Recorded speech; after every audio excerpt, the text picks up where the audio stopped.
All right, I think we should be live now. So I believe we should be live.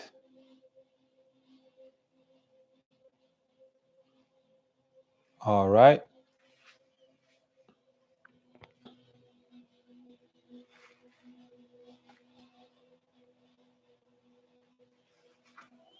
So we should be live right now. Hopefully we have sound coming through.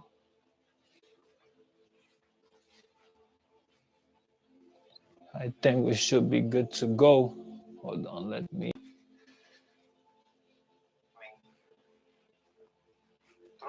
All right. Okay.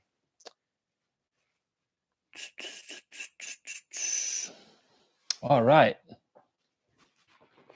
Feels good to be back. Should be good to go. Oh wow. This Oh wow, this. Oh wow, this.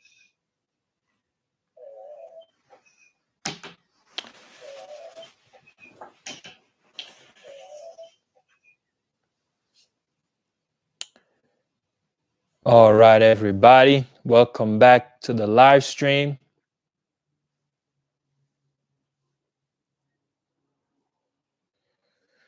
Okay.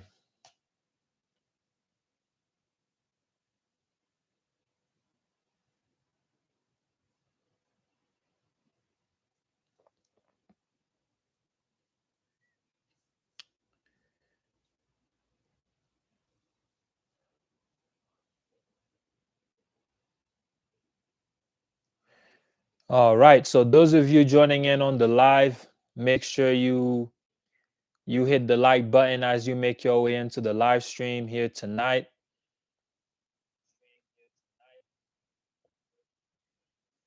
So we should be good to go. I am coming to you live from Nairobi, Kenya. All right, perfect. Listen, first and foremost, as we get into the live stream here, I'm gonna let me just get comfortable here. So once again, welcome back to Kixkeya Global Village. And so let me remove this. Okay, yeah, we should be good to go. First and foremost, I didn't know it gets this cold in Kenya in July. July is like the coldest month in Kenya, and so it gets very cold up here. So I didn't really look into the weather aspect. So I'm just gonna start with that. But so right now it's winter. I guess you can call it winter here in the upper mountain regions of Kenya. But if you down in the around the coastal areas, the beaches, then you definitely on the warmer climates, on the warmer side of things. All right, so it's a little bit chilly. I mean, for Kenya, it's known as winter, July, the coldest month. But the reality is, it's not really as brutal, so it's okay. And so tonight we're going to be doing a question and answer live stream. And so this particular live here is entitled Finding My Path in Africa. And so that is the session that we're going to be having. And so last time I wanted to do a live I would say a few days ago, almost like a week ago. I was supposed to do a live stream, but things didn't work out, the way that we intended for it to work. So now I'm able to actually set up my studio in a different setting. And so we're able to come on live here tonight. And so once again, I want to welcome everyone back to Kixkeya Global Village. And so many of you who are new to the channel, welcome to Kixkeya Global Village. And also those of you who are um, subscribers already to the channel, welcome back once again. And once again, don't forget to like the video as we dive into our session for tonight. It's been a while since I actually did a live stream. So I guess you can say I'm getting in the groove of live streaming, talking in front of the camera. Many times, most of my videos nowadays, they are pre-recorded. So many times I'm in the field, doing things, working. So the videos are actually recorded, and then I'm able to do post-production and then or pre-production and then publish and do all of that good stuff. And so these days I don't really come on live. So I guess live stream is a little bit, I guess, strange a little bit because I haven't been on live in so long. I think it's been a while since I actually went on live stream. So yeah, definitely I encourage you guys to, share the video. Okay, share the video. And as I share my experience traveling in Africa. So I usually try to do these Q&A sessions, I would say maybe like once a year, twice a year. I try to do a Q&A session. And so that's what we're doing now. So we're doing this question and answer session here. Okay. So those of you who are coming on, like I said, don't forget to like this video, share it. As I sit on the couch, I'll be sharing with you guys my experience on the motherland,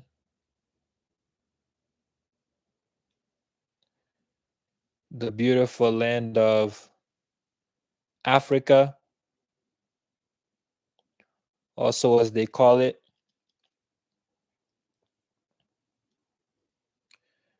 So I'm just kind of sharing this link right now.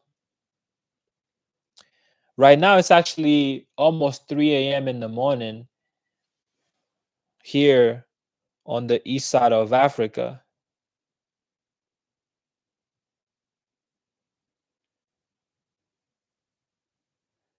Okay.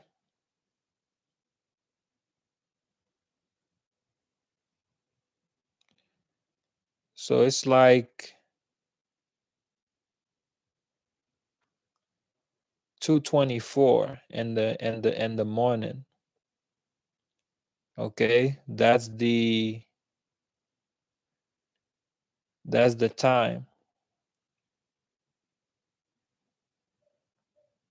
Yeah, so I had to buy this super cheap phone in recent times because they stole my actual phone in Barcelona, Spain.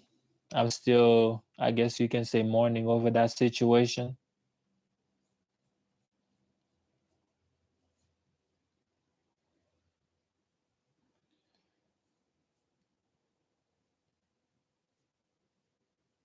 Okay, so we're gonna get started here on our Q&A session. Okay, so I guess the first question that was asked is how many countries have you been to in Africa? So, how many countries have I been to in Africa? Let's say I've been to Morocco. So, Morocco, Senegal, Gambia,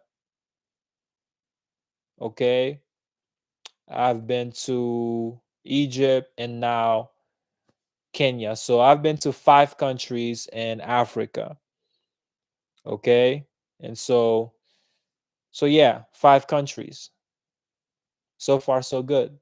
So yeah, 5 countries. Okay. So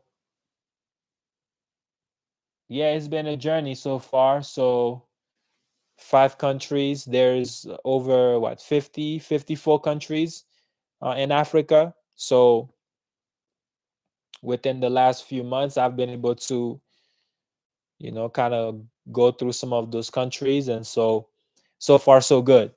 All right. So have you ever met an African celebrity?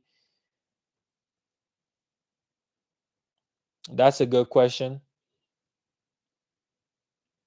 Um, how do I answer that question? I mean, I don't really put people on a pedestal. So people are people. So I don't necessarily look at certain individuals as celebrities, but for the sake of the question, have I ever met an African celebrity or a celebrity in Africa? No. All right. So that is your answer. Okay. So next question is, if you could have dinner with any African historical figure, who would it be and why?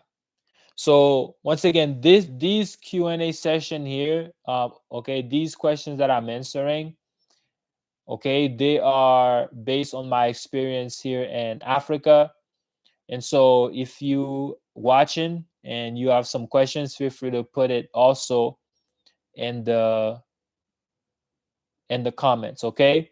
So this is not gonna be a very long session, but like I said, I like doing these Q&A sessions, maybe like once or twice a year, just coming on and really answering some questions. All right, so we're starting out very light, and then we're gonna kind of get into some I would say some deeper waters. And so if I could ever have dinner with any historical figures from Africa, who would it be? That is a very good question. Huh. That's a very good question. I would definitely say Mensa Musa, okay? The wealthiest man who ever walked on African soil, Mensa Musa. And I would say,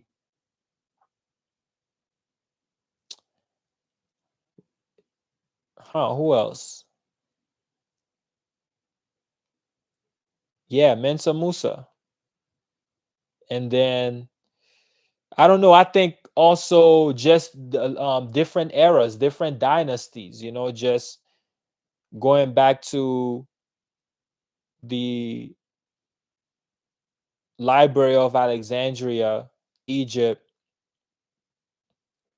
Just sitting at the library and really having a knowledge.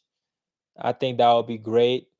So I wouldn't necessarily say like that's an historical figure, but just being able to acquire knowledge. Okay, I would say also, yeah, I mean, I'm not gonna pinpoint just one individual outside of Mensa Musa, but I would say just being in Africa, his like in different eras, different time periods of dynasties, and just seeing the movements. Because of course, living in today's time, you get to see the rise of nations. You get to see the fall of nations in real time. And so I would say like being able to, I would say, go back and witness the rise of different empires and how they came to be. I think that would be a very, like a very powerful experience. Okay, so welcome back once again, guys, to Kixkeya Global Village. Right now, it's about 2:30 a.m. Here in Kenya. All right, 2:30 a.m. in Kenya, and so it's very late. So, but I wanted to do this live stream because I know most people who are watching this video or who will be watching this video are on the East Coast, um, or in the US, and so the time there is very different. So I wanted to come on, even though it's still late for me. And so I hope you guys can enjoy this video. All right. Okay. So the next question is, that's a very good question. Would you rather live in a farm in Africa, or would you rather live in a farm in the US? So that's a very good question. Um, yeah. So let me fix my headphones, whatever you call these, my microphone. All right. So would you rather live on a farm in the US or in Africa? Hmm.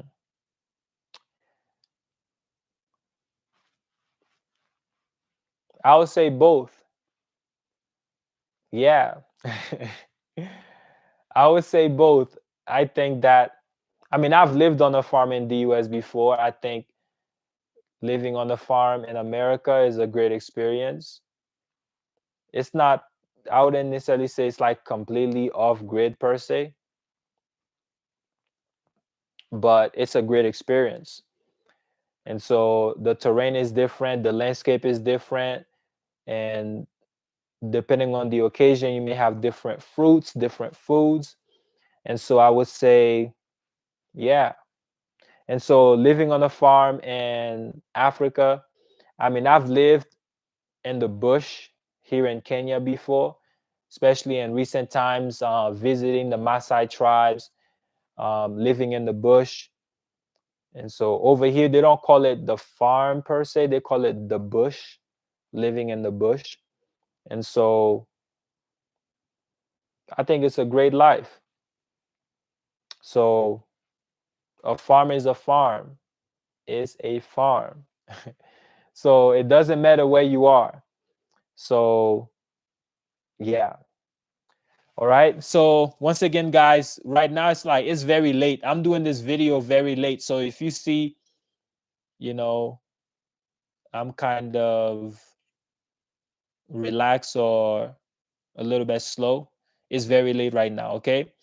So bear with me. Yeah. So like I said before, I'm a nature lover. I love nature. I love animals, being in synergy, living in synergy with, in harmony with my surroundings is great. Giving back to the earth, recycling the biomass, is good. Instead of putting your mangoes in the trash can, you just put them in the compost. It goes back to the earth. And so natural living is always best. Okay. All right. So next question is, okay, let me get to like a very interesting question. Okay. What are the challenges tourists may face in Africa? Now, that is a very good question. All right. So, what are some challenges someone who is visiting may face? Um, I would say that there are a lot of scammers in certain parts, not everywhere. So, I would say you're gonna face the potential of being scammed. Sometimes it's just people wanting to make extra dollars. Sometimes maybe they're just scammers for a living. Okay, sometimes you will find some people who are selling in the markets, but because they didn't make a lot of money that day, when you're a customer that comes in, they're gonna try to overprice you just to be able to make the quota for the day, not because the items are costly, but they just want to charge you for the customers that didn't come. So understand the mentality on that. So really, anyone who is traveling in Africa from outside, either it be from Europe or America or even Asia, people see you as a ATM.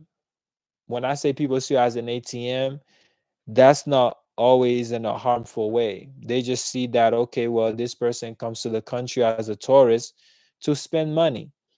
And so you have to take that and understand that's how they feel. And so they want to charge you premium prices or even overcharge you for certain items if you are not familiar. So that's what I would say on that. So just be careful with your money. Okay. So those are the challenges that a tourist may face. Okay. The other thing is language barriers. Okay. So you might face language barriers. And so just be careful on that. So having someone to communicate with you is very important. So having a friend or whomever, your boyfriend, your girlfriend, whomever, your wife, your husband, someone that knows the local language to help you to communicate is very important. Okay? And so that goes into not being scammed or getting lost or things of that nature. So the first challenge is the financial challenge of not knowing the prices of things, being charged three times the amount, four times the amount, and also communication. Okay, so these are, I would say, the two most challenges that a tourist might face coming into Africa. Even if you're not coming to Africa for tourism purposes, maybe you may just be coming for work. Okay, you're still gonna be facing those same similar issues if you are not familiar with the terrain. Okay, and yeah, I think those are the two biggest challenges. Maybe let me think of one more challenge. I mean, the other challenge really is adjustment, because let's say if you used to comfortability, maybe hot showers every day, 24-hour electricity, a very convenient life. There are a lot of countries in Africa where you don't really have that luxury. And so you have to be able to learn how to make adjustments in real time. Okay, so that can be challenging to some people. Okay, so yeah. Okay, so we're moving on. We're moving on. Okay, next question. If you could learn any African tribal language fluently, what would it be? Okay, so if I could learn any language, I would say um, I would. It's not just one language, because there's like thousands of languages. But I would start with, on the west side of Africa. Excuse me. On the west side of Africa, I would say Wolof is one of the most popular languages on the west side. So definitely Wolof. And then on the east side, I would say Swahili. Okay. And then, yeah, those are the top two for me, Swahili and Wolof, at least for now. So Wolof is spoken in many countries in West Africa. And so, and maybe some languages within like the Nigeria region, okay? Ghana, Nigeria region. Okay, maybe some languages from those regions as well. All right, so specific languages, Swahili and Wolof, and then maybe some secondary languages after that. Okay. Also Arabic. I think Arabic is a good addition. So Arabic, Swahili, and Wolof. So yeah. All right. So next question is, what is the best piece of advice you've ever received while in Africa? Okay. What advice did someone give me while I was in Africa that really stuck out to me?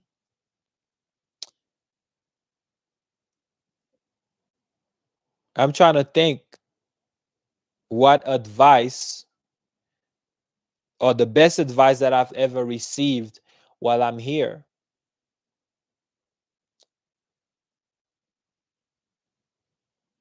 I mean, I mean, I wouldn't consider it an advice, but I would just say be open minded. Be open minded. I wouldn't necessarily say an advice that someone gave to me, but maybe it's an advice that I give to myself. Just be open minded, um, understand people's cultures, have respect for other people's cultures. That is very important because sometimes, someone may be coming from another place and they don't respect other people's cultures, and they think they can just run someone else's country or whatever. Okay. So I would say that is the best piece of advice. Definitely. Um, yeah. So have respect for people's cultures, be open minded, and I think those are the best. And also just being, I would say, discerning as well. Being discerning. Okay, so these are my three top advice.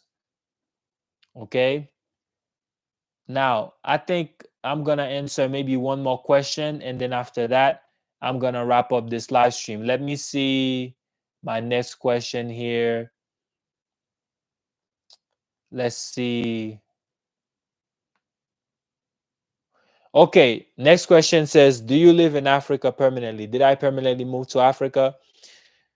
The answer to this question is no. I'm not living in Africa permanently, though I've spent most of this year in Africa. I'm not living here permanently. Okay. There's 54 countries in Africa. It's great to explore, to learn, to grow, to even have personal projects for growth and development. But as of now, I have not moved to Africa permanently. Okay. So you never know. I may visit Asia. I may get to visit Singapore or Thailand or Indonesia and say, you know what, I'm going to move to Asia. So you never know. So always be open and find your path. And I think that's really the key, as the title says, finding my path in Africa. All right. My last question is, okay, I guess this last question is in relation to family, right? So how do I see, or where do I see myself building family in America or in Africa. So now when you say America, it includes Canada, it includes the United States, it includes Central America, it also includes Caribbean as well as South America. So do I see myself starting a family in America? But from what I think you mean the United States or in Africa. That's a good question. That question within itself, I think, deserves an entire live stream just by itself. And so I think there's pros and cons to both. There are pros in starting a family in America. There are also not so good things about starting family in America and vice versa in Africa. So I would say right now I'm still finding the path and that. And also when you think about it, when you say starting a family, that doesn't necessarily mean that maybe your family stays there. So let's just say if I start a family in America, maybe my family may want to move to, let's say, Madagascar. Okay, so where you start the family may not be where you end up in the future. I learned this by observing the elephant, no, the buffaloes and Masai Mara river that separates Tanzania and Nairobi. The buffaloes, they mate during mating season. They mate in Kenya, and they go and have their babies in Tanzania. So where you feel that you can start a family may not necessarily be where the family ends. Okay, so I guess everyone is different. So you just have to know exactly what fits the path of your direction. Okay, so once again, guys, this is Kixkeya Global Village, and so I wanted to come on and really share some thoughts and perspectives to this question and answer session. And so it's been a while since I came on live. We are here in Kenya, and so it's almost 3 a.m. So I'm actually getting ready to wrap things up. But I wanted to once again thank you guys for coming on, for watching the videos, and also for supporting Kixkeya Global Village. And so continue to stay tuned and be blessed. And I definitely would hope to see you all on another video. So I don't want to fall asleep on live stream. So I'm going to go ahead and wrap it up. But it's good. It's good to come back live.